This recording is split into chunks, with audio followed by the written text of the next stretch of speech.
go. You can see that they're lifting up to the second story. The window opening was kind of small, so we haven't going through diagonally, but that's going to work out fine. So the upper story is going well. For the bottom story, we're actually going to have them put it in the garage. So that's going to be very easy for them to do. It's a split level, so the middle section is actually remove the piece of window over here, and it's going to boom it right in through there. So it's working out great. It's going to have to carry really nothing in from the ground. Everything's going to be boomed in. It's going to be a nice delivery. I'm Myron Ferguson, that drywall guy. We just had the drywall delivered to this job site. We've got a pile of 14s here, and 12s, and some 8s over here. I have a variety of drywall delivered. You'll notice that it's all standing up and leaning against the wall. The safest way to have drywall stacked on a job is on the floor. But in residential construction, that is seldom done because it would kind of be in our way. So we try to have it leaning against the wall so we have better access to the ceiling. One of the rules is we separate all the links as much as possible. Here they didn't, so it's not ideal because if I need one of these 8s, how am I going to get to them? I'll have to move this because you don't want to try to lift them over. This drywall tips very easily. There is kind of a rule for leaning. You don't want it to lean too much because it puts too much pressure on the wall, and too straight up and down, it tips over quite easily. So let's just get a shot here of how close we are. This is pretty typical. Lean any straighter and it will tip very easily. So this is pretty practical. Try not to have any drywall blocking a doorway, access to another room, because that may encourage people to try and climb over it. So if it is going to be standing on edge, try to be safe. Let's go upstairs and see how they stack that.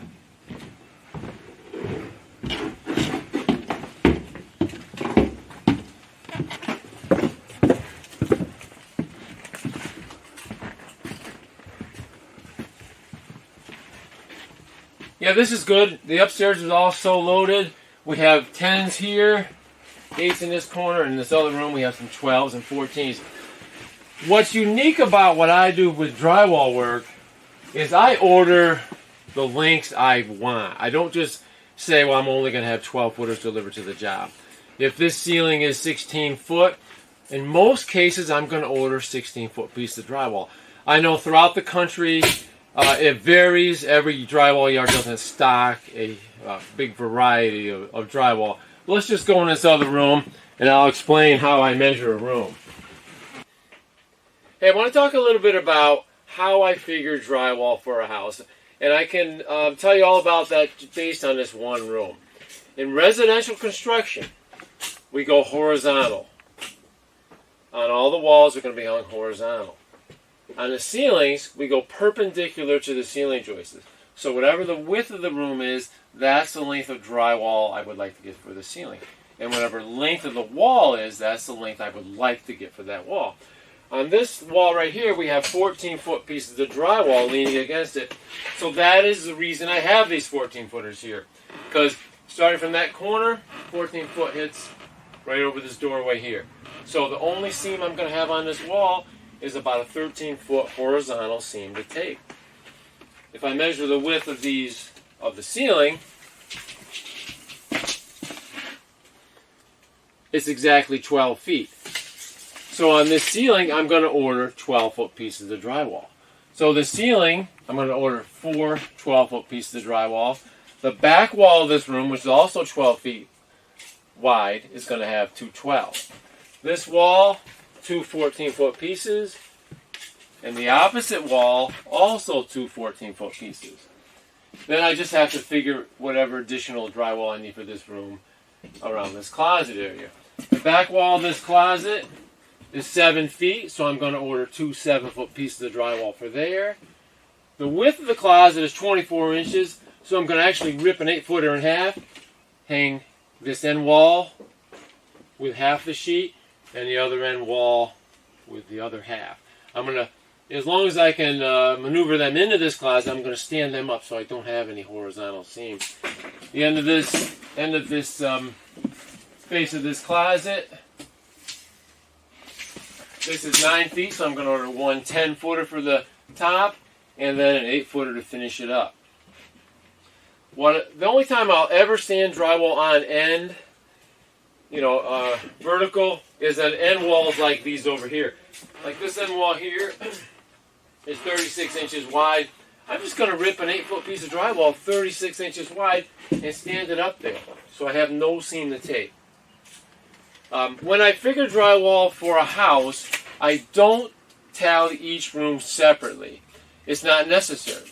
The people hanging this house, which in this case is going to be me, I know that this room is going to require 14s and 12s and 8s, and maybe 1 10 for here. So I don't need a separate tally for that.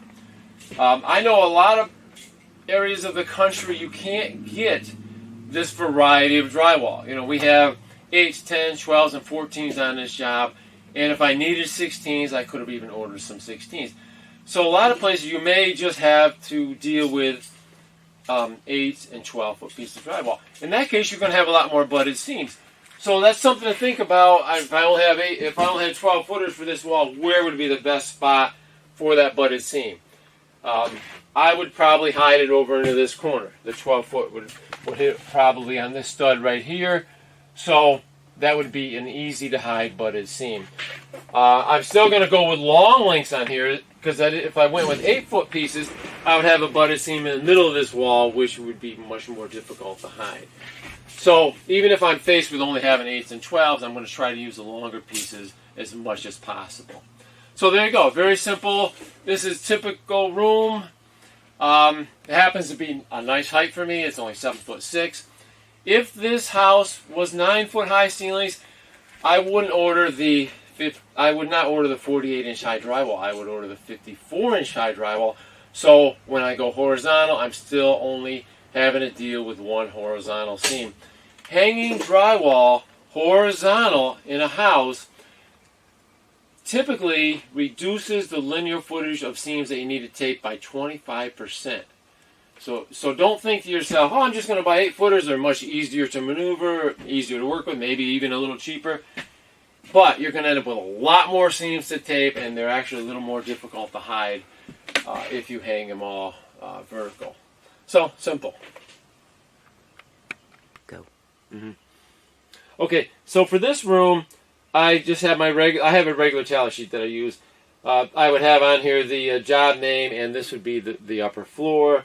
And I'm going with regular 1/2-inch drywall, and I have a column for the length. So in this particular case, I have 7 8-foot pieces, 1 10, 6 12s, and 4 14s for this room.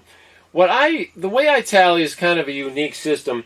Instead of, a lot of people go with the little slash marks and across it, which I think it normally has up to 5. The tally system that I use, which is kind of a cool tip, I just use a dot tally system. And the way that works is a dot like that equals 1.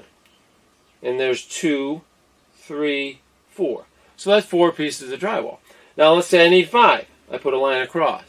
6, 7, 8, 9, 10. So a box with an X in it is 10 pieces of drywall. But let's say all of a sudden I realize, I only need 9 pieces. If I actually put a circle around that one in the corner there, that becomes 9. So this is called the dot tally system. It's a really nice, easy way that I use for tallying up the drywall that I need to have delivered.